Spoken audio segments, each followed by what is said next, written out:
पूरा 1 घंटा आपको लगेगा, 5 मिनट और ज्यादा लेंगे अपन, थोड़ा सा लेट है आज, निर्धारित समय से 15 मिनट लेट है। अब तक अपन पढ़ रहे थे मेंसुरेशन, और मेंसुरेशन के अपन 2 पार्ट पढ़ चुके हैं बेटा, पार्ट 1 और पार्ट 2 कल हमने फ्री कर दिया था। मैंने आपको कल भी बताया था कि 3 पार्ट हम बेसिक पढ़ेंगे वर्ग में, जिसमें कुल मिलाकर के 16 से 18 पॉइंट आपके बनेंगे। वो 18 पॉइंट यदि आपकी इमेज में हैं तो आप निश्चित रूप से मान करके चलिए कि आगे आने वाली जो भी आकृति होगी उसमें आपको आधे से भी कम पॉइंट याद करने पड़ेंगे। हर जगह यही पॉइंट रिवाइज होते जाएंगे, इस पॉइंट के आधार पर हम नया पॉइंट सोच सकते हैं।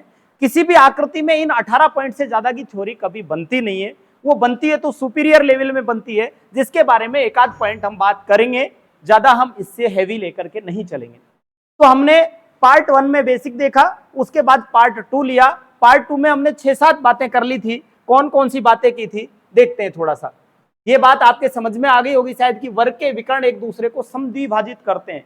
यदि इनमें से कोई पॉइंट ऐसा आए जो आपको कहना पड़े कि भाई सर दोबारा एक्सप्लेन करो, तो मुझे बोल देना, मैं उसको दोबारा से एक्सप्लेन करूंगा। मैं ये कहना चाह रहा था कि वर्ग के विकर्ण एक दूसरे को समद्विभाजित करते हैं बेटा। समद्विभाजित का मतलब होता है, जैसे मान लीजिए, एक बार फिर से मैं यहां समझाता हूं आपको। ये वर्ग है और वर्ग के 2 विकर्ण होते हैं, एक डायगोनल ये आपका आ गया और एक डायगोनल ये आपका आ गया। ये दोनों डायगोनल आपस में समद्विभाजित करते हैं। पहली बात तो मैंने इससे पहले बताई थी कि वर्ग का विकर्ण उसकी भुजा का √2 गुना होता है। ये 10 है तो ये 10 √2 है, और जब ये 10 √2 है तो इस मिड पॉइंट से यहां तक की दूरी और यहां से यहां तक की दूरी बराबर होगी, अर्थात ये समद्विभाजित करेगा। यहां से यहां तक की जितनी डिस्टेंस होगी बेटा, वो यहां से यहां तक की डिस्टेंस होगी। ये बात अंडरस्टूड होनी चाहिए। ये भी एक विकर्ण है, ये भी समद्विभाजित करेगा, तो यहां से यहां जितनी दूरी होगी वही दूरी यहां से यहां तक होगी। इसका मतलब होता है कि वर्ग के विकर्ण एक दूसरे को क्या करते हैं, समद्विभाजित करते हैं। ये पॉइंट आपको समझ में आ जाना चाहिए। वर्ग के विकर्ण जहां पर काटते हैं वहां पर 90 डिग्री का कोण बनता है। ये बात मैंने कल भी आपको एक्सप्लेन की थी, आज दोबारा 1 मिनट में एक्सप्लेन करता हूं। मैंने आपको कहा था बेटा, ये वर्ग का जो विकर्ण होता है ये कोण समद्विभाजक होता है। ये बात मैंने आपको पहले बता दी थी। और कोण समद्विभाजक का मतलब होता है कोण को 2 समान भागों में बांटने वाला। आपको पता है कि वर्ग का प्रत्येक कोण 90 डिग्री का होता है, तो यहां ये जो काटेगा वो 45 में काटेगा या नहीं काटेगा। यहां भी 45 में, यहां भी 45 में, और यहां भी 45 में। अब मुझे एक बात बताइए, ये 45 और ये 45 और ये एक ट्राइंगल बन रहा है, यहां से लेकर के यहां तक एक त्रिभुज बन रहा है, और त्रिभुज के तीनों इंटीरियर एंगल्स का सम, आंतरिक कोणों का योग 180 होता है, जिसमें से 45 और 45 ये हो गए 90। तो यहां पर बचा हुआ एंगल जो रहेगा बेटा वो 90 डिग्री रहेगा क्या? सेम कंडीशन, यहां पर 90 डिग्री रहेगा क्या? यहां पर भी 90 रहेगा क्या? और यहां पर भी 90 डिग्री रहेगा क्या? यही बात यहां कह रहा है कि वर्ग के विकर्ण जहां पर काटते हैं वहां पर 90 डिग्री का कोण बनता है, और सारे कोण जिस पॉइंट पर इंटरसेक्ट होते हैं वहां पर 360 डिग्री का कोण बनता है, या एक वृत्त का निर्माण होता है। बात आपके समझ में आ जानी चाहिए। वर्ग के विकर्ण पर बने वर्ग का क्षेत्रफल पहले वर्ग का दुगना होता है, ये बात भी मैंने आपको बता दी थी। बात कर लेते हैं यहां पर वर्ग के विकर्ण पर बने वर्ग का क्षेत्रफल। अभी आपसे ये कह रहा है कि वर्ग के विकर्ण पर, वर्ग का विकर्ण उसकी भुजा का √2 गुना होता है। ये बात तो आपको अंडरस्टूड है। मान लीजिए ये मेरा 10 है, समझना बात को, तो मेरा ये वाला डायगोनल, ये वाला विकर्ण कितना रहेगा? आप कहोगे 10 √2 रहेगा। रहेगा या नहीं रहेगा? मैंने यहां पर लिख दिया 10 √2 रहेगा, ठीक है। यदि इसकी भुजा 10 होती तो मूल वर्ग का क्षेत्रफल क्या होता? 10 गुणा 10, लंबाई गुणा चौड़ाई, या भुजा गुणा भुजा। जब ये 10 होता तो इसका क्षेत्रफल मुझे बताओ 100 होता या नहीं होता? होता ना। अब इसके विकर्ण पर, इस पर नया वर्ग बना दिया तो इस पर ये नया वर्ग बनेगा, तो इस प्रकार बनेगा। बनेगा या नहीं बनेगा? बनेगा या नहीं बनेगा? यही वर्ग बनेगा ना। और वर्ग की तो चारों भुजाएं इक्वल होती हैं, समान होती हैं। जब ये 10 √2 है तो ये भी 10 √2 है, ये भी 10 √2 है, और ये भी 10 √2 है, तो इसका जो क्षेत्रफल होगा वो क्या 10 √2 गुणा 10 √2 होगा क्या?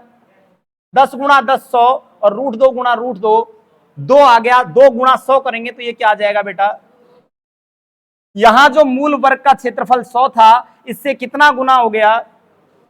इस बात को मैं ये कह सकता हूं कि वर्ग के विकर्ण पर बने वर्ग का क्षेत्रफल पहले वर्ग का क्या होता है, दुगना, या विकर्ण पर बने वर्ग के क्षेत्रफल का मूल वर्ग का क्षेत्रफल आधा होता है, बात एक ही है। मैं कहूं कि वर्ग के विकर्ण पर कोई वर्ग बना दिया था जिसका क्षेत्रफल 50 सेंटीमीटर स्क्वायर था, तो मूल वर्ग का क्षेत्रफल क्या रहा होगा, 25। बात समझ में आ गई, दोनों अल्टरनेट है, तो ये दो बात आपके यहां से समझ में आ जानी चाहिए। वर्ग के किन्हीं भी दो कोनों से सामने वाली भुजा को छूता हुआ कोई ट्रायंगल बनाया जाए, कोई त्रिभुज बनाया जाए, तो इस त्रिभुज का क्षेत्रफल पूरे वर्ग के क्षेत्रफल का आधा होता है। क्यों और कैसे, इस बात को हम यहां पर देखते हैं। ये मान लीजिए कोई वर्ग है, इस वर्ग की किन्हीं भी दो भुजाओं से, मतलब दो कोनों से, किन्हीं दो कोनों से, तो ये कोना मान लीजिए मैं ये और ये ले लूं, चाहे ये और ये ले लूं, मान लीजिए अब की बार मैं ये और ये लेता हूं, सामने वाली भुजा को छूता हुआ एक ट्रायंगल बना दिया जाए। बन गया क्या बीच में ट्रायंगल? तो इस ट्रायंगल का जो एरिया होगा बेटा, इस ट्रायंगल का जो एरिया होगा वो पूरे वर्ग के एरिया का आधा होगा। कैसे, समझिए भैया जी, ये वाली भुजा मेरी मान लीजिए 10 है वर्ग की, तो क्या ये भी 10 रहेगी क्या? ये भी 10 रहेगी क्या? ये भी 10 रहेगी। और मैं एक बात और आपसे कहूं कि ये ट्रायंगल है और ट्रायंगल के एरिया का फॉर्मूला होता है 1/2 इंटू आधार इंटू ऊंचाई, होता है नहीं होता? हमारे पास आधार इसका है ये वाला 10, लेकिन ऊंचाई हम कहेंगे तो यहां से यहां तक ही होगी क्या, और यहां से यहां तक की डिस्टेंस क्या इसके बराबर होगी क्या? तो आप कहोगे 1/2 इंटू आधार कितना 10 इंटू हाइट भी कितनी, 2 से काट दिया 5 बार, 5 दाई के 50 सेंटीमीटर स्क्वायर किसका क्षेत्रफल आ गया, त्रिभुज का। और वर्ग का क्षेत्रफल निकालते तो 10 गुणा 10 100। तो मैंने यहां यही बात कही है कि दो कोनों से सामने वाली भुजा को छूता हुआ कोई ट्रायंगल बना दिया जाए तो उस ट्रायंगल का एरिया पूरे स्क्वायर के एरिया का आधा होता है, हाफ होता है। बात समझ में आ गई? चलिए, किसी वर्ग के कोने से एक छोटा वर्ग काट दिया जाए तो उसके परिमाप पर कोई फर्क नहीं पड़ेगा, कल हमने इस पर चर्चा कर ली थी। किसी वर्ग की भुजा से छोटा वर्ग काटा जाए तो परिमाप बढ़ेगा, यह बात भी मैंने आपको कल बता दी थी। एक ट्रायंगल का मैंने बेसिक आपको बताया था कि यदि किसी ट्रायंगल की दो भुजाओं के, चाहे ये और ये भुजा ले लें, चाहे ये और ये ले लें, चाहे ये और ये ले लें, दो भुजाओं के मध्य बिंदुओं से, किससे, मध्य बिंदुओं से, ये वाला एक मध्य बिंदु है और ये वाला एक मध्य बिंदु है, मध्य बिंदुओं को मिला दिया जाए तो ये जो यहां पर रेखा बनती है ये इस नीचे वाली रेखा के समानांतर होती है और इससे आधी होती है। ये बात आपको समझ में आ जानी चाहिए। ट्रायंगल में फिर मैं बात करूंगा इसकी एक बार।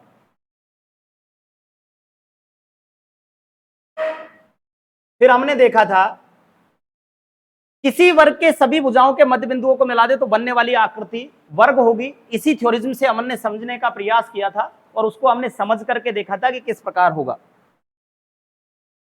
किसी वर्ग के अंतःवृत्त की त्रिज्या भुजा की आधी होती है, ये हमारा वर्ग है।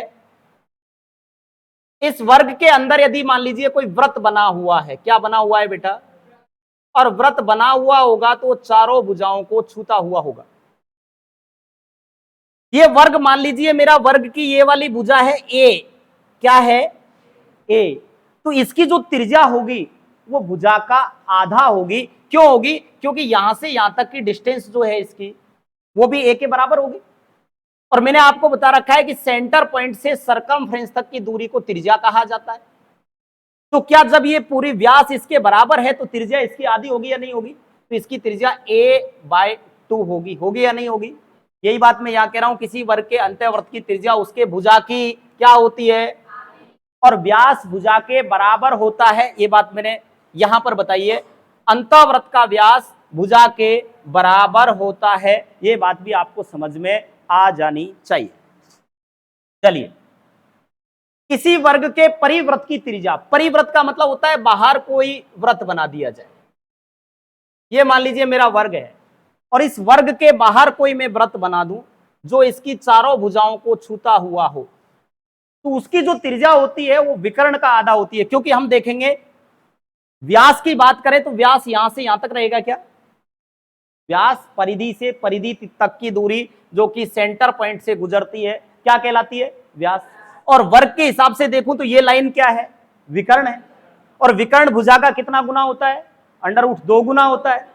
तो मैं यहां पर ये बात कह रहा हूं कि किसी भी वर्ग के परिवृत्त की त्रिज्या इस विकर्ण की आधी होती है। क्या होती है बेटा, और परिवृत्त का व्यास विकर्ण के बराबर होता है या समान होता है, यह बात भी आपको समझ में आ जानी चाहिए।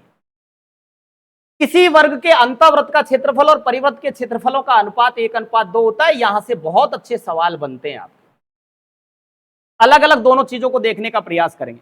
अब यहां से हम 4 नए बिंदु देखेंगे और 4 नए बिंदुओं पर आपको पूरा कॉन्सेंट्रेट होना है, अच्छी तरह से उनको समझना है, ठीक है। मैं ये कह रहा हूं कि मैं 2 प्रकार की आकृतियां, 2 वर्ग लेकर के यहां पर आपसे बात करता हूं। ये मैंने ले लिया वर्ग नंबर 1, ठीक है, और इसी के नीचे मैं ले लेता हूं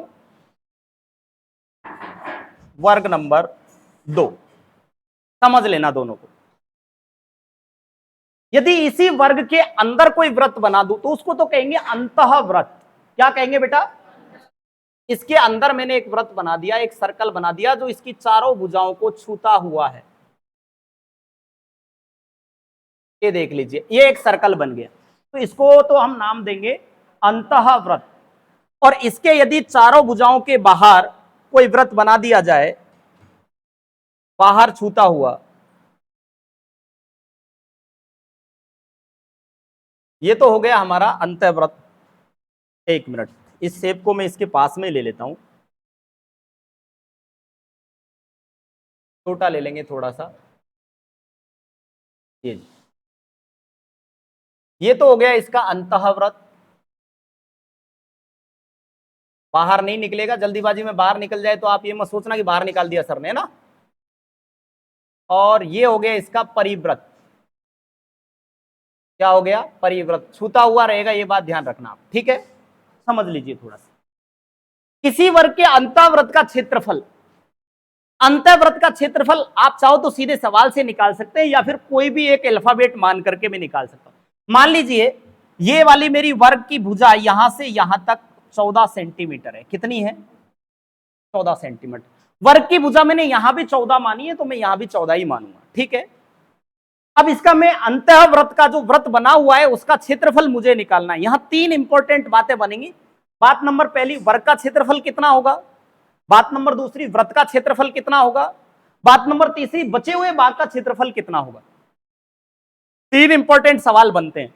तो वर्ग का क्षेत्रफल तो 14 गुना 14 कितना हो जाएगा बेटा, 196 सेंटीमीटर स्क्वायर। ये तो हो गया वर्ग का क्षेत्रफल, ठीक है। यदि वृत्त की त्रिज्या की मैं बात करूं यहां पर, तो त्रिज्या इस भुजा की आधी होगी। क्या, कितनी हो जाएगी, ये यहां से यहां तक कितनी हो जाएगी, 7 सेंटीमीटर। जब इसकी त्रिज्या 7 सेंटीमीटर है तो वृत्त के क्षेत्रफल का फॉर्मूला होता है बेटा πr²। क्या होता है, तो 22/7 गुणा 7 गुणा 7, 7 से 7 कट गया, 22×7 154 सेंटीमीटर स्क्वायर।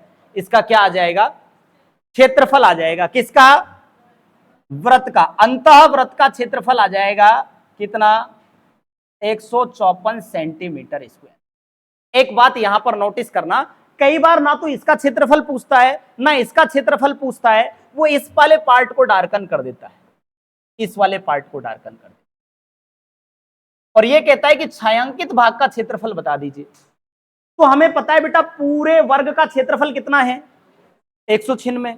उसमें से वृत्त का क्षेत्रफल कितना है, यदि इसको मैं निकाल दूं तो छायांकित भाग का बचेगा या नहीं बचेगा। आप कहोगे बचेगा, 6 में से 4 गया 2, 9 में से 5 गया 4, ये हमारा आ जाएगा छायांकित भाग का क्षेत्रफल। किसका बेटा, छायांकित भाग का क्षेत्रफल। बात समझ में आ गई। अब अपन चलते हैं परिवृत्त की ओर, ठीक है। इसका मैंने क्षेत्रफल बताया है आपको, यदि आप परिमाप भी निकालना चाहें तो निकाल सकते हैं। भाई इसका परिमाप होगा 14 14 14 14, इसका परिमाप कितना हो जाएगा, 56 होगा या नहीं होगा। अरे 14 और 14 28, 42, 14 चौके 56। कुछ लोग तो ऐसे बैठे हुए हैं जैसे कब हम बोलेंगे, सर देखेंगे, सुनेंगे। पड़ोसी को कह रहे हैं सुन ले यार, टेंशन नहीं, आराम से चलने दे बात अपने, है ना, लोड नहीं लेना। ये परिमाप कितना 56। यदि हम वृत्त की परिधि निकालें तो कितनी निकलेगी, 2πr, यही निकलेगी ना। तो 2 गुणा पाई का मतलब 22/7 गुणा पाई दूनी के 44, ये हमारी निकल गई क्या, परिधि। वृत्त के परिमाप में और वर्ग के परिमाप में कितना अंतर है, तो हम अंतर भी यहां पर बता सकते हैं। वैसे अंतर का सवाल कभी अभी तक पूछा नहीं गया है। हाँ, यह जरूर पूछा जा सकता है इन फ्यूचर कि एक वर्ग के अंदर एक वृत्त बना दिया गया जो कि वर्ग की चारों भुजाओं को छूता हुआ है। यदि ऐसा किया जाता है तो वर्ग का कुछ भाग खाली रह जाता है जहां पर 4 ट्रायंगल नुमा आकृति बनती है। उन चारों ट्रायंगल नुमा आकृति का क्षेत्रफल क्या, सॉरी परिमाप क्या होगा। तो ये मत कह देना इसमें से इसको घटा दें, क्योंकि परिमाप यहां चेंज होगा बेटा, यहां से यहां तक, यहां से यहां तक, ये देखना पड़ेगा, देखना पड़ेगा ना। और फिर परिमाप की बात करें तो ये तो एक्सटीरियर है, ये तो एक्सटीरियर पार्ट है। यदि पूरी आकृति को खोल करके बाहर निकालेंगे तो इसमें ये वाला पोर्शन भी जुड़ेगा, जुड़ेगा या नहीं जुड़ेगा। इसलिए आगे अपन इसको चर्चा करेंगे सवालों में लेकर के।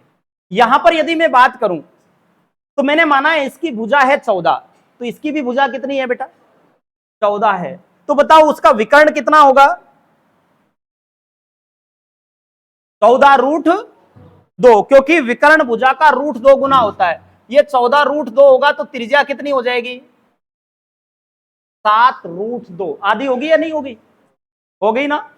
अब यदि अपन बात करें वृत्त का क्षेत्रफल, अंतःवृत्त का क्षेत्रफल, ये हमने निकाल लिया, कितना निकला 114। और ये कह रहा है कि परिवृत्त का क्षेत्रफल, अब इसका हम डायरेक्ट क्षेत्रफल ही निकाल लें। तो मुझे एक बात बताओ, हमें ये वृत्त दिख रहा है और वृत्त की त्रिज्या दिख रही है, जब त्रिज्या दे रखी हो तो हम क्षेत्रफल निकाल सकते हैं कि नहीं निकाल सकते। कैसे निकलेगा, पाई यानी 22/7 गुणा r 7√2 गुणा r 7√2, ठीक है। या फिर मैं इसको ऐसे भी लिख सकता हूं क्या, 22/7 गुणा, ये 7 को अलग लिख दूं, 7 गुणा 7, और ये √2 गुणा √2 को एक साथ लिख देता हूं 2, ठीक है। 7 से 7 काट दूं, 7 दूनी के 14, और 14 को 22 से गुणा करूंगा तो 14 दूनी 28 का 8, हासिल कितनी लग गई 2, और 14 दूनी 28 और 2 30। इसका क्षेत्रफल कितना निकल गया, इसका क्षेत्रफल कितना निकला, 150 का दुगना होता है 300, और 4 का दुगना होता है 8। क्या ये 154 का दुगना है क्या, आप कहोगे है। तो यहीं से बात आई है कि किसी वर्ग के अंतःवृत्त का क्षेत्रफल और परिवृत्त के क्षेत्रफलों का अनुपात 1:2 होता है। जबकि मैंने कल एक बात बताई थी, 2 प्रकार से सवाल पूछा जाता है, एक तो क्षेत्रफलों का अनुपात और एक त्रिज्याओं का अनुपात पूछ लिया जाता है।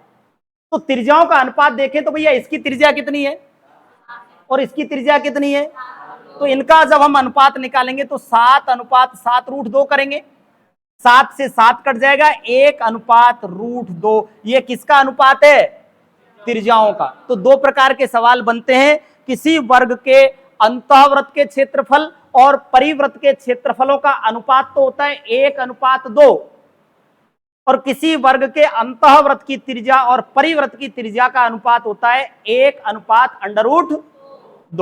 किसी वर्ग के अंतःवृत्त और परिवृत्त की त्रिज्या का अनुपात क्या होता है, बात समझ में आ गई। चलिए अब देखिए, ये जो मैं छायांकित भाग वाला पोर्शन बता रहा था, ये एग्जाम में 3 प्रकार से पूछा गया है, ठीक है। एक नई स्लाइड ले लेता हूं मैं और उसमें अपन इसकी चर्चा करते हैं। 3 प्रकार की आकृतियां बनती हैं।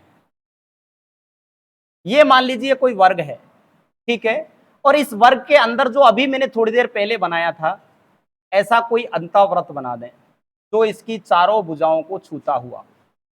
एक कंडीशन तो ये आ गई, यहां पर ये इस भाग को छायांकित करता है, इस भाग को छायांकित करता है। यहां आपसे पूछ लेता है छायांकित भाग का क्षेत्रफल क्या होगा, या फिर इसी को ये इस प्रकार बना दे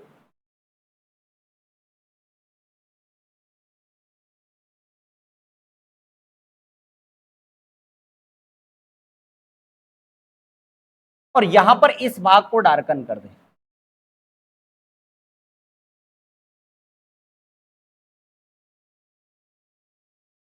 बेटा बातें नहीं, आप आज ही आए हो क्या? 2-3 दिन से आ रहे हो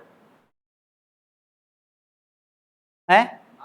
पिछली 2 क्लासें ली आपने मेरी, कल से ले रहे हो क्या? स्पेशल बात चल रही है कुछ? थोड़ा सा अटेंशन रखें, अभी माइक भी है तो मैं ज्यादा आपसे बात नहीं कर पाऊंगा, है ना, पर थोड़ा सा अटेंशन रहे प्लीज। बात करने का मन है या फिर अपनी कोई घरेलू परिस्थितियों को लेकर के आप कोई बात करना चाहते हैं तो आप क्लास से बाहर जाके बात कर सकते हैं, कोई दिक्कत नहीं है। एक ऐसी सिचुएशन बन सकती है बेटा, ये वाला पोर्शन इसने यहां मिला दिया, ये वाला पोर्शन इसने यहां मिला दिया, ये वाला पोर्शन इसने यहां मिला दिया, और ये वाला पोर्शन इसने यहां मिला दिया, ठीक है। और इसमें ये जो मिड पॉइंट वाला भाग है इसको छायांकित कर दिया, ठीक है। ये 3 प्रकार से सिचुएशंस बनती हैं। वर्ग के अंदर वृत्त को 3 प्रकार से दे दिया जाता है, और यहां पर आपसे पूछता है कि छायांकित भाग का क्षेत्रफल क्या होगा। तो अभी हमने देखा था, हमें 3 चीजें तो इसके बारे में पता है। क्या पता है? कि ये वर्ग की भुजा होती है, इस भुजा के बराबर इसका व्यास होता है, और इसकी त्रिज्या इस भुजा की आधी होती है। ये बात पता है ना सबको? यदि हमें क्षेत्रफल इस छायांकित भाग का निकालना हो तो क्या मैं ऐसा ही करूंगा क्या? वर्ग के क्षेत्रफल में से इसका क्षेत्रफल घटा दूंगा, वृत्त का क्षेत्रफल घटा दूंगा। किसका घटा दूंगा? वृत्त का क्षेत्रफल माइनस कर दूंगा, तो मेरा छायांकित भाग का क्षेत्रफल आएगा या नहीं आएगा? कंडीशन यहां भी सेम है बेटा, पर यहां पर इसने क्या किया, पूरे वृत्त को इस प्रकार रखा है कि आधा वृत्त तो ले लिया इधर और आधा वृत्त ले लिया इधर। मुझे एक बात थोड़ा सा सोच के बताओ आप, क्या इस लाइन से और इस बाउंड्री के बीच में ये वाले आधे वृत्त का क्षेत्रफल है क्या? ये वाला है या नहीं है? और ये वाला भी आधे वृत्त का क्षेत्रफल है या नहीं है? तो मैं वही बात सेम आ गई कि पूरे वर्ग के क्षेत्रफल में से वृत्त का क्षेत्रफल बाहर निकाल दूं तो इस वाले भाग का क्षेत्रफल बचेगा या नहीं बचेगा? आगे वाली आकृति में इसने क्या किया, उस वृत्त को 4 बराबर खंडों में तोड़ करके लगा दिया। एक खंड तो 1/4 तो ये रहा, 1/4 ये रहा, 1/4 ये रहा, और 1/4 ये रहा। बात आ रही है समझ में? तो यदि यहां पर हम देखें तो ये 1/4 भाग है, ये भी 1/4 है, ये भी 1/4 है, और ये 1/4 है। यदि इन चारों भागों को, खाली भागों को हम जोड़ दें तो पूरा एक सर्कल बनता है या नहीं बनता है? तो हम यहां पर भी यही करेंगे कि पूरे वर्ग के क्षेत्रफल में से किसका क्षेत्रफल घटा देंगे बेटा? वृत्त का क्षेत्रफल घटा देंगे, तो हमारा छायांकित भाग का क्षेत्रफल आ जाएगा। यहां तक किसी को कोई दिक्कत है क्या? नहीं है? तो चलिए एक सवाल पे अपन चर्चा करते हैं, आप उत्तर निकालने का प्रयास करिएगा। मैंने कहा ये वाली मेरी वर्ग की भुजा है 28 सेंटीमीटर, ये वाले वर्ग की भुजा है 28 सेंटीमीटर। मुझे बता दीजिए छायांकित भाग का क्षेत्रफल क्या होगा? छायांकित भाग का क्षेत्रफल क्या होगा?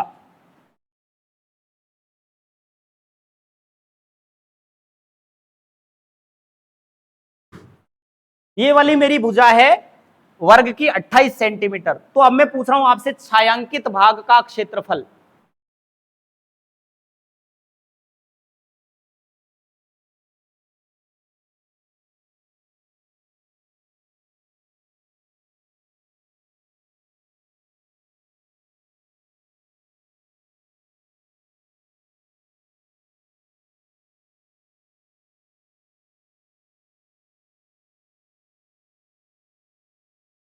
तो बताइए बेटा यहां पर क्या वर्ग का क्षेत्रफल 28 गुणा 28 होगा क्या?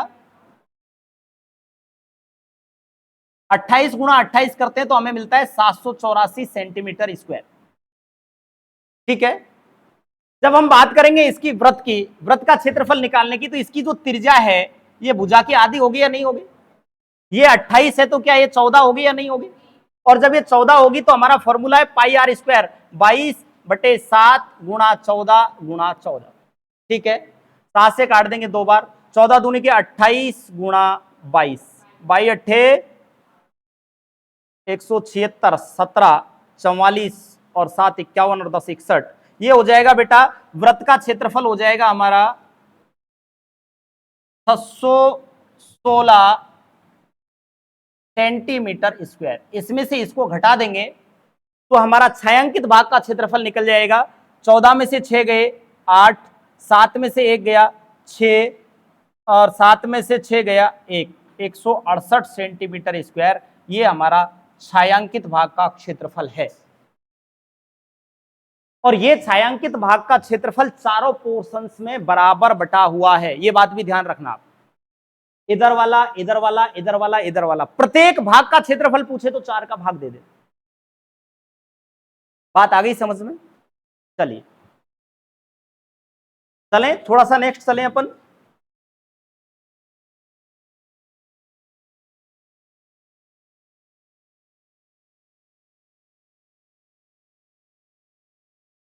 चलिए अब मैं 2 और बातें आपसे कर रहा हूं, उन पे आप थोड़ा सा ध्यान दीजिएगा।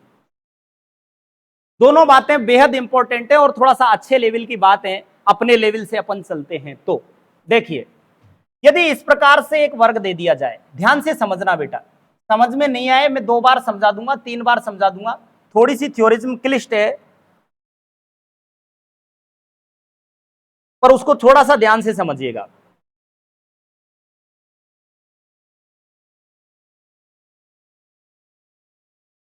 ये मान लीजिए कोई वर्ग है और इस वर्ग के अंदर इस प्रकार से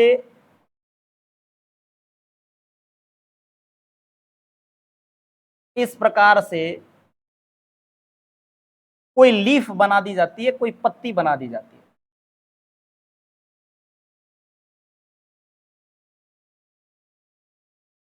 तो इस पत्ती का क्षेत्रफल क्या होगा, जरा आप सोच सकते हैं क्या इसके बारे में?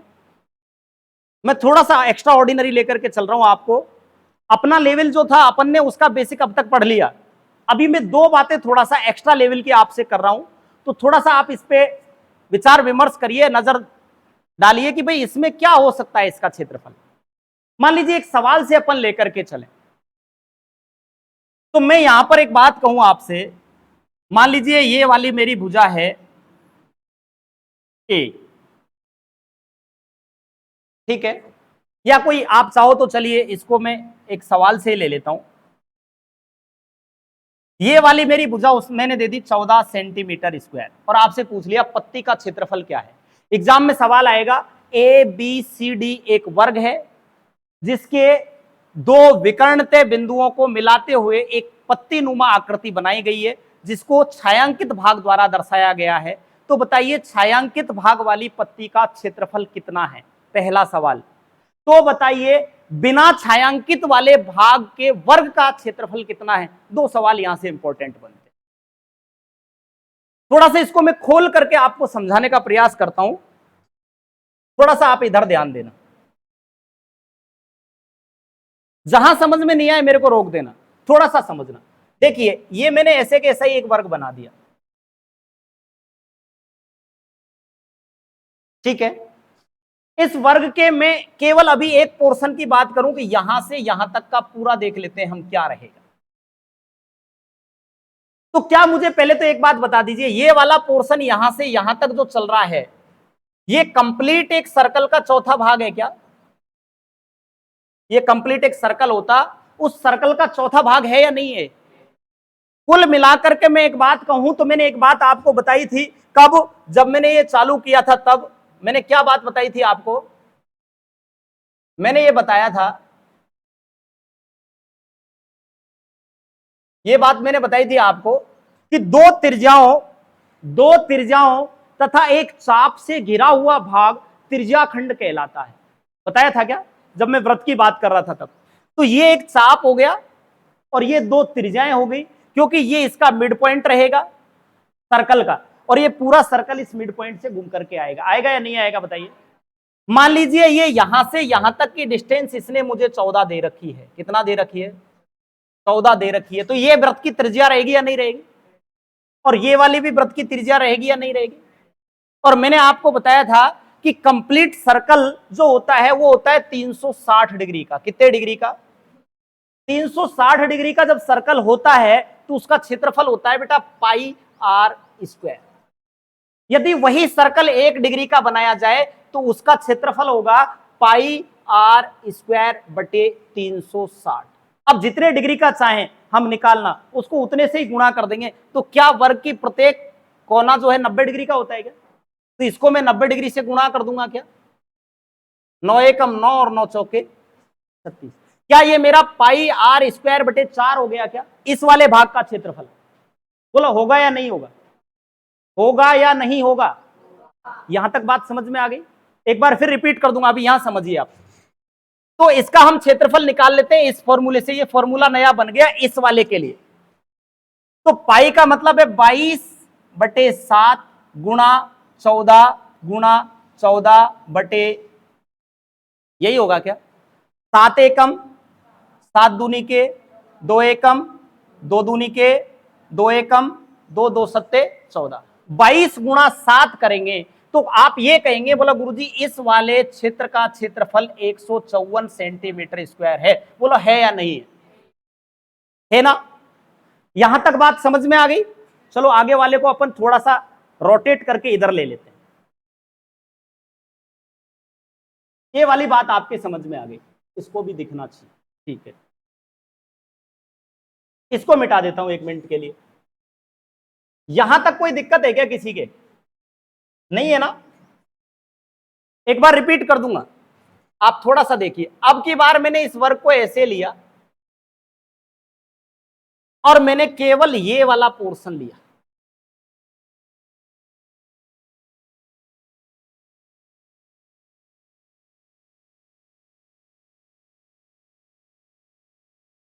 ये वाला पोर्शन लिया यहां से लेकर के यहां तक। ठीक है, मुझे एक बात बताओ बेटा, ये भुजा 14 है तो ये भुजा भी 14 है, ये वर्ग है। ये भुजा भी 14 है और ये भुजा भी 14 है। तो इसका क्षेत्रफल मैं निकालूं तो कितना निकले? 14 गुणा 14 196। 196 पूरे वर्ग का क्षेत्रफल है। मैंने आपको बता रखा है कि वर्ग का विकर्ण उसके क्षेत्रफल को 2 बराबर भागों में बांटता है। बांटता है या नहीं बांटता? पूरे का क्षेत्रफल है 196, तो इसमें 2 का भाग दे दूं, 2 बराबर भागों में बांटता है। तो क्या इस वाले पोर्शन का क्षेत्रफल 2 8 16 2 नाम 18 बच गया 1 98 सेंटीमीटर होगा या नहीं होगा? 98 सेंटीमीटर स्क्वायर होगा या नहीं होगा? 98 तो ये होगा और 98 ये होगा। मुझे एक बात बताओ, यहां से यहां तक का क्षेत्रफल 98 है और यहां से यहां तक जब हमने पूरा नीचे यहां से यहां तक निकाला था तब हमारा निकला था 154। यदि मैं एक काम करूं, 154 में से इस 98 को घटा दूं तो क्या ये वाले भाग का क्षेत्रफल निकलेगा क्या? बोलो यस या नो? निकलेगा ना? मैंने क्या किया, 154 सेंटीमीटर स्क्वायर में से नीचे वाले का 98 घटा दिया तो मेरा बच गया 56 सेंटीमीटर स्क्वायर। ये वाला भाग इस आधी पत्ती का है क्या? है या नहीं है? जब आधी पत्ती का जो एरिया है वो 56 सेंटीमीटर स्क्वायर है तो बेटा आधी पत्ती इधर भी है, इधर भी 56 रहा होगा। 56 गुणा 2 कर दीजिए, क्योंकि पत्ती ऐसी एक और है तो 56 गुणा 2, 6 दूनी 12 का 2 हासिल 1, 10 और 1 11, 112 सेंटीमीटर स्क्वायर इस पत्ती का क्षेत्रफल है। बात समझ में आई या नहीं आई? एक बार दोबारा रिपीट कर रहा हूं, थोड़ा सा ध्यान से देखना। ये पत्ती का क्षेत्रफल आपसे पूछा है, ठीक है? जब आपसे पत्ती का क्षेत्रफल पूछ रहा है तो ऐसी स्थिति में आप क्या करेंगे?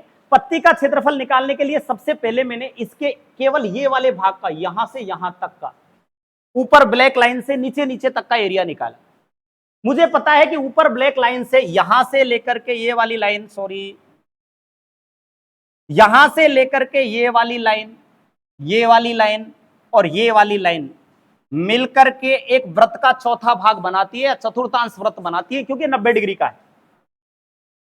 ठीक है, पूरे वृत्त का फॉर्मूला पाई आर स्क्वायर होता है, तो चौथे भाग का फॉर्मूला पाई आर स्क्वायर बटे 4 होगा या नहीं होगा? होगा या नहीं होगा? उसी स्थिति से मैंने इसका क्षेत्रफल निकाला। पाई आर स्क्वायर बटे 4 से जब मैंने क्षेत्रफल निकाला तो मुझे पता लगा कि यहां से लेकर के यहां तक का पूरा क्षेत्रफल कितना है? 154 सेंटीमीटर स्क्वायर है। बोलो है या नहीं? ठीक है, आगे हम थोड़ा सा और चले कि अब की बार हम इसका यहां तक नहीं निकाल करके ये नीचे वाली लाइन जो मैं ले रहा हूं यहां तक, इसके नीचे नीचे का निकालते हैं। ये वाली लाइन, इसको अलग कलर से मैंने ले लिया, ये वाली। जैसे ही ये वाली लाइन मैंने लगाई तो आपने कहा गुरुजी ये तो वर्ग का विकर्ण है या नहीं है, बोलो। और वर्ग का विकर्ण वर्ग को दो बराबर भागों में बांटता है या नहीं बांटता है?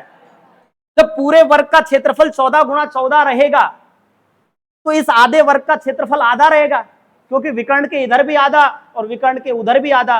14 गुणा 14 किया तो आया हमारा कितना? 196। और 196 का आधा जब हमने देखा तो हमारा यहां से नीचे तक का आ गया 98। यहां से नीचे तक 98 और यहां से यहां तक 154। यदि मान लो 154 में से 98 निकाल दूं तो क्या इस वाले भाग का क्षेत्रफल बचेगा या नहीं बचेगा? जब इस वाले भाग का क्षेत्रफल मैंने देखा तो इसका इसमें से माइनस किया तो हमें पता लगा 56 है। एक लीफ, आधी लीफ का क्षेत्रफल 56 है, तो आधी लीफ इधर भी बनी हुई है यहां से यहां तक, इसका भी 56 रहा होगा। टोटल मिलाकर के लीफ का क्षेत्रफल कितना हो जाएगा बेटा? 112 सेंटीमीटर। बात समझ में आ गई? ये थोड़े से अपर लेवल का है, लेकिन इस वीडियो को आप 2-3 बार रिपीट करके देखोगे, निश्चित रूप से आपके बात समझ में आ जाएगी। इस बात की मुझे पूरी उम्मीद रखता हूं और आपसे ये अपेक्षा भी रखता हूं कि आप इसको 2-3 बार देखेंगे तो आपकी बात समझ में आ जाएगी। इस तरीके से समझने से क्या होगा? इस तरीके से समझने से आपकी पावर ऑफ थिंकिंग है वो बढ़ेगी। और जब आपकी पावर ऑफ थिंकिंग बढ़ गई, कई विद्यार्थी मुझे इस बात को पूछते रहते हैं, बोले गुरुजी एक बात बताइए, हम पढ़ते बहुत हैं पर याद नहीं रहता है। मैंने कहा बात तो आपकी बिल्कुल सही है। कितने घंटे पढ़ते हो? बोलो गुरुजी 12, 13, 16 घंटे पढ़ लेता हूं, लेकिन याद नहीं रहता। मैंने कहा पढ़ते कैसे हो? बोलो किताब खोली और पढ़ना चालू। कभी सोचा ही नहीं कि पढ़ने का तरीका क्या होता है। जब तक हमने किसी लाइन को सोचा नहीं। आप में से आस्तिक व्यक्ति कितने? देखो हाथ खड़े करना, जो अपना धर्म ग्रंथ पढ़ते हैं। जो हिंदू भाई बहन बैठे हुए हैं वो हनुमान चालीसा तो पढ़ते होंगे, पढ़ते हैं क्या? हैं? जय हनुमान ज्ञान गुण सागर, जय कपीस त्यों लोक उजागर। क्या अर्थ है जय कपीस त्यों लोक उजागर का? बोले गुरुजी आज तक ही नहीं सोच, हमने तो किताब उठाई पढ़ दिया पूरा, भगवान खुश हो गए। अरे वो चीजें आत्मसात करने के लिए हैं, वही चीज यहां है। अब से पहले हमने व्रत पढ़ा, व्रत का क्षेत्रफल πr²। ये हमने कभी नहीं सोचा कि ये 2 टांग वाला प्राणी आया कहां से, ये पैर फैला के बैठा रहता है, ये कौन है, ये आया कहां से, ये क्यों लगता है। जब तक आप इन चीजों के बारे में नहीं सोचेंगे, आपका पढ़ने का सही डेकोरम नहीं। दूसरी चीज, जीके जब आप पढ़ते हैं तो जीके में भी आप ये ध्यान रखें कि आपने चाहे मॉडर्न हिस्ट्री पढ़ी, चाहे ज्योग्राफी पढ़ी, चाहे इकोनॉमिक्स पढ़ी, चाहे पॉलिटी पढ़ी, साथ में आपका मनन होना भी बहुत ज्यादा जरूरी है। मान लीजिए आपने वैदिक सभ्यता को पढ़ा, तो वैदिक सभ्यता पढ़ने के बाद पुस्तक को दूर रख के सोचिए कि हमारे दिमाग ने कितना एक्सेप्ट किया है। 1-2 सवाल भी याद है क्या? नहीं है। यदि उसी क्षण आपको याद नहीं है तो फिर आपका पढ़ना बेकार। आप उसको रिपीट करो और आपके दिमाग पे फोर्स करो कि तुझे याद रखना है, मैं थोड़ी देर बाद में रिपीट करूंगा इसको, तो आपका पढ़ना सार्थक रहेगा। ठीक है, चलिए 1-2 बात और कर लेते हैं अपन थोड़े से लेवल की। वो देखो पीछे वाले भैया को नींद आ रही है, आनंद आ रहे हैं। चलिए अब अपन सवालों पे बात करते हैं डायरेक्ट। फटाफट आप उत्तर निकालिए, मैं कुछ सवाल चला रहा हूं यहां पर, लिखते जाइए। एक वर्ग का विकर्ण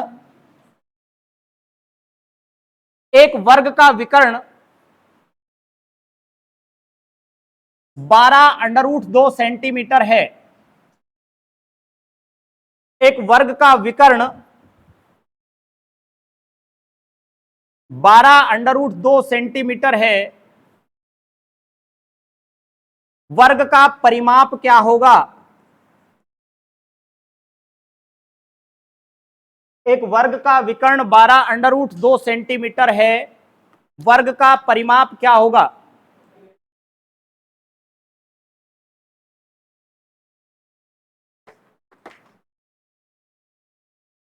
कितना होगा बेटा? 48। कैसे पता किया? ये 12√2 है तो ये कितना रहेगा? तो 12, 12, 12, 12 कितना हो जाएगा बेटा? इसी वर्ग का यदि क्षेत्रफल पूछ लेते तो 12 गुणा 12 ही होता ना। अरे इसका क्षेत्रफल ये 12√2 है तो ये 12, ये भी 12, 12 गुणा 12 कितना आंसर आएगा? 144। कुछ लोग तो ये कह रहे हैं गुरुजी गुणा आप कर लिया करो, हाँ हमसे मत कहा करो। चलिए नेक्स्ट सवाल लिखिए भैया।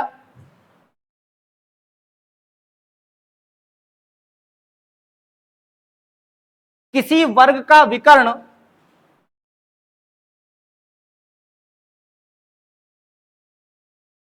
छह सेंटीमीटर है,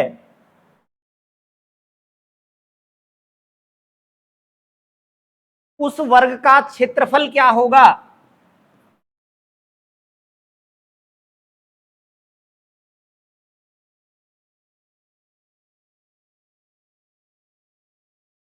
नौ।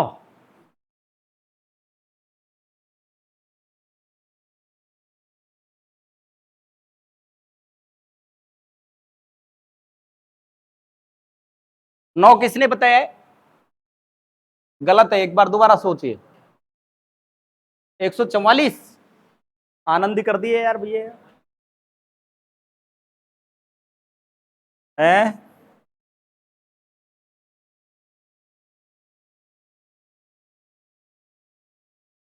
बात नहीं, बात नहीं। क्या मैंने आपको एक लाइन बताई थी क्या? वर्ग का क्षेत्रफल उसके विकर्ण के स्क्वायर का आधा होता है, बताई थी क्या? वर्ग का क्षेत्रफल उसके विकर्ण के स्क्वायर का आधा होता है। एक बात मैंने डायरेक्ट बताई थी आपको, डायरेक्ट भी याद नहीं है तो मैंने आपको एक बात बताई थी कि वर्ग का विकर्ण भुजा का √2 गुना होता है। मतलब भुजा को √2 से गुना कर दें तो विकर्ण आता है, और विकर्ण में √2 का भाग दे दें तो भुजा आती है। तो ये हमारी भुजा हो जाएगी 6/√2। होगी या नहीं होगी? ये वाली भुजा भी 6/√2, ये वाली भी 6/√2 और ये वाली भी 6/√2, यही होगी ना? अब हमें क्षेत्रफल पूछ रहा है तो दोनों को आपस में गुणा कर दो बेटा। 6/√2 गुणा 6/√2, तो 6 गुणा 6 करेंगे तो 36, और √2 गुणा √2 करेंगे तो 2, और 36 में 2 का भाग देंगे 18 सेंटीमीटर स्क्वायर, ये हमारा क्षेत्रफल आ जाएगा। या फिर हम डायरेक्ट कर सकते हैं, विकर्ण का स्क्वायर, विकर्ण कितना है 6, 6 का स्क्वायर 36, और 36 का आधा 18 सेंटीमीटर।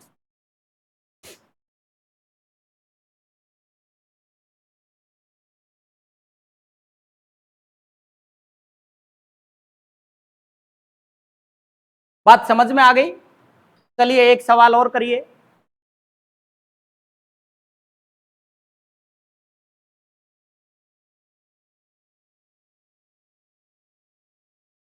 किसी वर्ग का विकर्ण किसी वर्ग का विकर्ण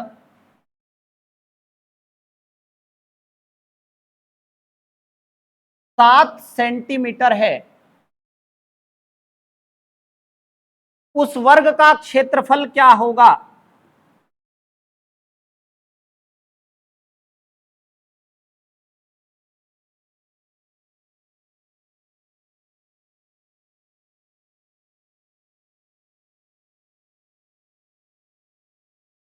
किसी वर्ग का विकर्ण 7 सेंटीमीटर है, उस वर्ग का क्षेत्रफल क्या होगा? है बेटा 24 पॉइंट। चाहो तो आप डायरेक्ट कर सकते हैं, 7 का वर्ग 49 और 49 का आधा 24.5, या फिर आप ऐसा कर सकते हैं, ये 7 है तो ये 7/√2 रहेगा, ये भी 7/√2 रहेगा, ये भी 7/√2, ये भी 7/√2। ठीक है, तो ऐसी स्थिति में इन दोनों को गुणा करेंगे तो 7 को 7 से गुणा करेंगे तो 49/√2 गुणा √2 करेंगे तो 2, आंसर आ जाएगा 24.5 सेंटीमीटर स्क्वायर। आ रही है बात समझ में? ऐसा कोई प्राणी है क्या आप में से जिसको बोला गुरुजी अभी तक मेरे को 5% भी समझ में नहीं आया? बोले ईमानदारी से गुरुजी आया ही नहीं समझ, है क्या कोई? है? देखो सब लोग हैं मेरी नजर में, क्योंकि कोई भी नहीं बोल रहा है कि नहीं मैं तो नहीं हूं। है? अरे समझ में आ रहा है क्या? क्या क्या समझ में आ रहा है?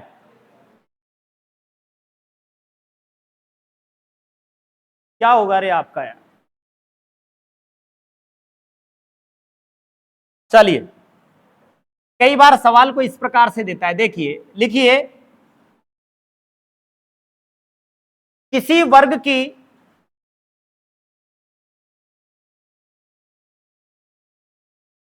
एक भुजा x सेंटीमीटर है, किसी वर्ग की एक भुजा x सेंटीमीटर है, तो बताओ उसके विकर्ण पर बने हुए वर्ग का क्षेत्रफल कितना होगा? तो बताओ उसके वर्ग पर बने हुए, उसके विकर्ण पर बने हुए वर्ग का क्षेत्रफल कितना होगा?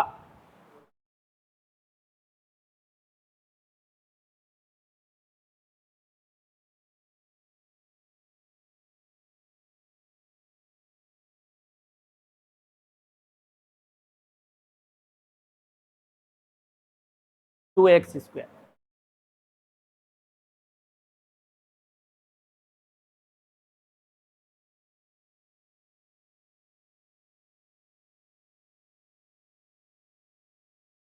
मुझे एक बात बताओ, दो तरीके से निकाल सकते हैं, आपके पास एक पूरा प्रोसेस है। एक मैंने सीधी लाइन आपको बताई है, सीधी लाइन में मैंने आपको बताया कि वर्ग के विकर्ण पर बने हुए वर्ग का क्षेत्रफल मूल वर्ग के क्षेत्रफल का दुगना होता है। बोलो, बताया कि नहीं बताया? तो मूल वर्ग का क्षेत्रफल निकाल लेते हैं पहले तो हम। x गुणा एक्स मूल वर्ग का क्षेत्रफल एक्स स्क्वायर, और इसका दुगना होगा तो दो और लगा दो आगे। एक तो हो गया आपका ये प्रोसेस, यदि लाइन आपको याद है तो। लाइन याद नहीं है तो यहां से आओ, ये x है तो क्या ये x रूट दो रहेगी? क्या रहेगी या नहीं रहेगी? जब ये x रूट दो है तो ये भी x रूट दो, x रूट दो, x रूट दो। क्षेत्रफल इसका पूछ रहा है विकर्ण वाले का, तो x रूट दो इंटू एक्स रूट दो, x गुणा एक्स करेंगे एक्स स्क्वायर, रूट दो गुणा रूट दो करेंगे 2x स्क्वायर सेंटीमीटर स्क्वायर, ये आपका आंसर आ जाएगा।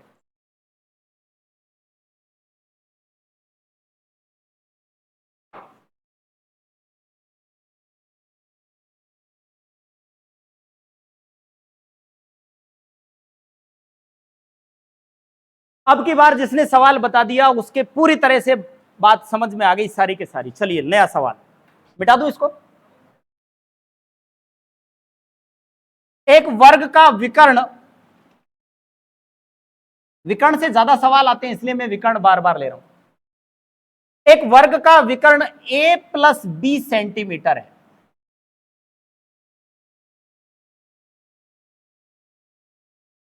एक वर्ग का विकर्ण a प्लस बी सेंटीमीटर है, उस वर्ग का क्षेत्रफल क्या होगा? Very important. एक वर्ग का विकर्ण a प्लस बी सेंटीमीटर है, उस वर्ग का क्षेत्रफल क्या होगा?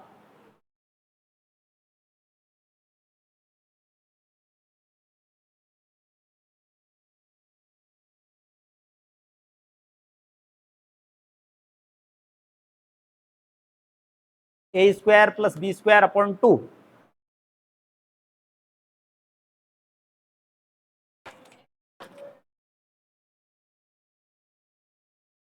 बेटा जब ये a प्लस बी है तो इसके बारे में मैं क्या कह सकता हूं, ये a प्लस बी बटे अंडर रूट दो रहेगी क्या, और ये वाली भी a प्लस बी बटे अंडर रूट दो रहेगी क्या? अब इन दोनों को हम गुणा कर दें तो क्षेत्रफल आएगा या नहीं आएगा? दोनों को गुणा कर देते हैं, a प्लस बी बटे रूट टू और a प्लस बी बटे रूट टू। नीचे रूट टू को रूट टू से गुणा करेंगे, नीचे तो आ गया दो। आया या नहीं आया? और a प्लस बी गुणा a प्लस बी करेंगे तो मैं ये कह सकता हूं ये a प्लस बी का स्क्वायर हो गया भैया। और a प्लस बी का स्क्वायर जब हम कभी खोलते हैं तो वो आता है a square plus b square plus 2ab बटे 2। ये हमारा आंसर आएगा बेटा सही। तो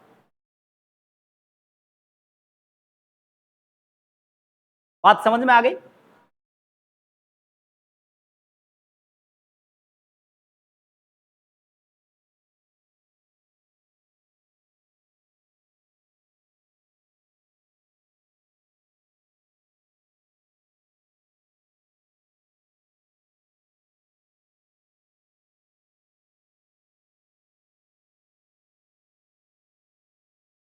लिखिए एक सवाल जो कि आपके ग्रेजुएशन लेवल की किसी भी एग्जाम के तरीके से बनाया जा सकता है। लिखिए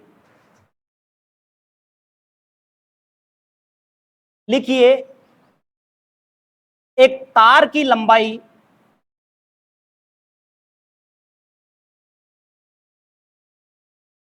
40 सेंटीमीटर है। एक तार की लंबाई 40 सेंटीमीटर है। यदि उस तार को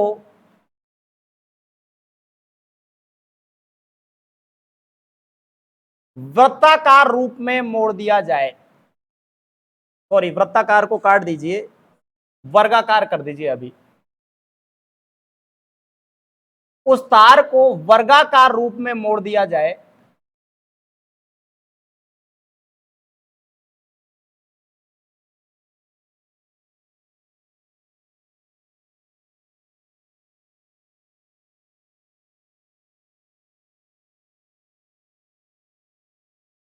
तथा उसमें से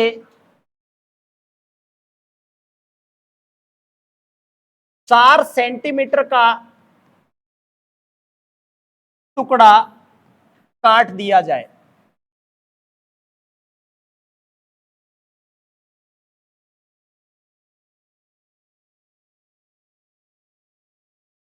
वर्गाकार रूप में मोड़ दिया जाए तथा उसमें से 4 सेंटीमीटर का टुकड़ा काट दिया जाए तो बचे हुए वर्गाकार तार का क्षेत्रफल क्या होगा?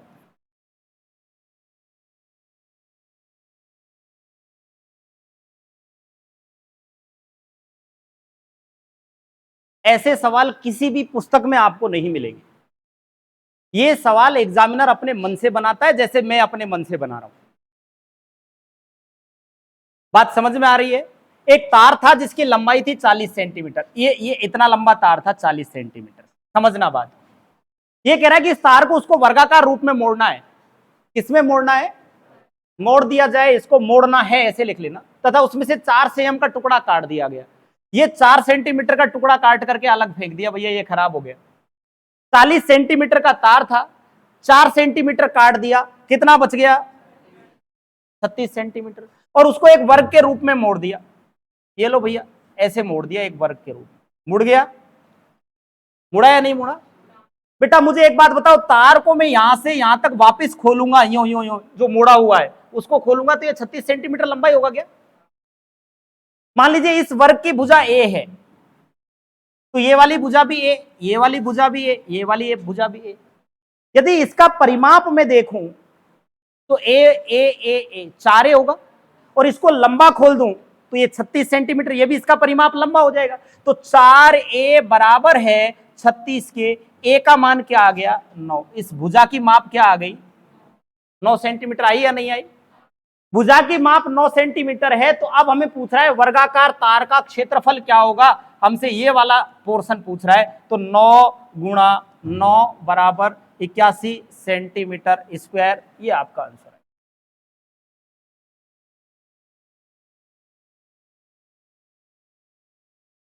बात आ गई समझ में? अरे नहीं आए तो बोलना, आपको दंडवत प्रणाम कर सकता हूं मैं इस बात के लिए। आप बोलेंगे मुझे बुरा नहीं लगेगा, अच्छा लगेगा। बंद कर।